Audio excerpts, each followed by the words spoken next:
tout le monde, j'espère que vous allez bien. Moi, je vais très bien.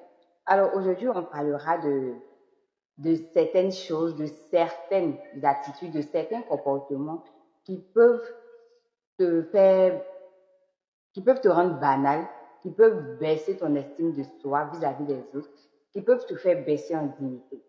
Alors, parmi ces attitudes-là, ces comportements-là, la première attitude que je vais énumérer, c'est le fait de toujours demander de l'aide. Quand tu demandes constamment de l'aide, tu perds de ta dignité. Ne sois pas celui qui tend toujours la main. Ne sois pas celui qui a toujours des problèmes qui doivent être résolus par les autres. Une fois, deux fois, voire même trois fois. Mais quand c'est récurrent, à un moment donné, les gens seront fatigués de les gens seront fatigués de toi, ils finiront par te mépriser. Souvent, il faut être fier. Hein? Oui, oui, souvent, il faut être fier.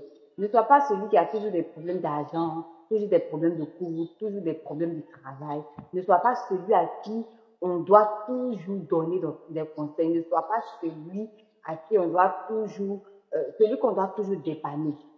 Je ne dis pas de ne pas avoir de problèmes. Les problèmes, ça arrive. Bien vrai qu'on ne les cherche pas, les problèmes, ça arrive. Mais ce n'est pas à tout le monde que tu dois venir. C'est pas tout le monde qui doit venir à ta rescousse.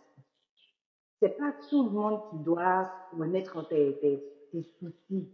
Quand tu as des problèmes, il faut savoir sélectionner les personnes vers qui tu dois te tourner.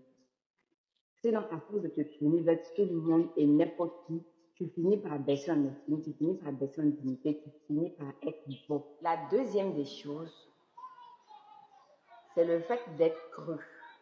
Oui, c'est le mot d'être creux dans la tête.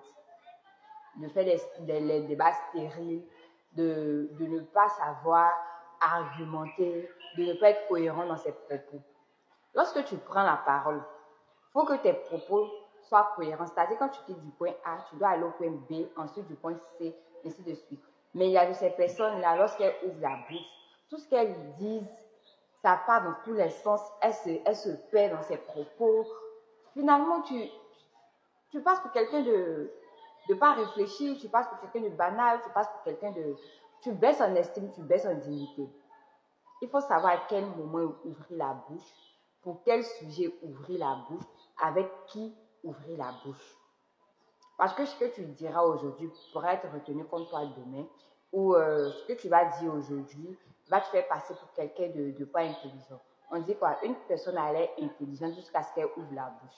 Donc, on te met là, et quand tu ouvres ta bouche et que tu ne dis rien de bon, tu descends, tu baisses, tu tombes. C'est pour cela qu'il faut se cultiver, il faut savoir plusieurs choses pour avoir plus d'arguments dans certaines conversations, dans certains débats. Il ne faudrait pas que lorsque tu ouvres la bouche pour expliquer, pour donner ton argument, pour donner ton avis, on doit se casser la tête pour comprendre ce que tu es en train de dire. Il ne faudrait pas que tes propos soient sous-entendus. Il faudrait que tes propos soient explicites, soient clairs. On dit ce que l'on conçoit s'énonce clairement et les mots pour le dire arrivent aisément. Donc, ce que tu penses, tu peux le dire ouvertement, tu peux le dire clairement, ça vient rapidement, bon voilà. Mais il y a des gens, il y a des personnes, quand elles parlent, on ne comprend rien, on quitte au point A, on vient au point Z. Bon, finalement, tu deviens bof. Tu deviens banal. Donc, sois cohérent dans tes propos, sois explicite.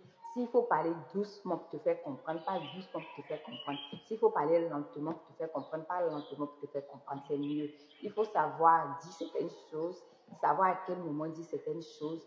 Il faut savoir à qui est-ce qu'on se confie. Il faut savoir à quel moment il faut parler. C'est très important pour ne pas être banal, pour ne pas baisser en estime ni en dignité. Donc, voilà un peu ce que j'avais envie de vous dire. J'espère que ça vous sera utile. On se donne rendez-vous très prochainement pour un autre message. D'ici là, ayez de bonnes attitudes.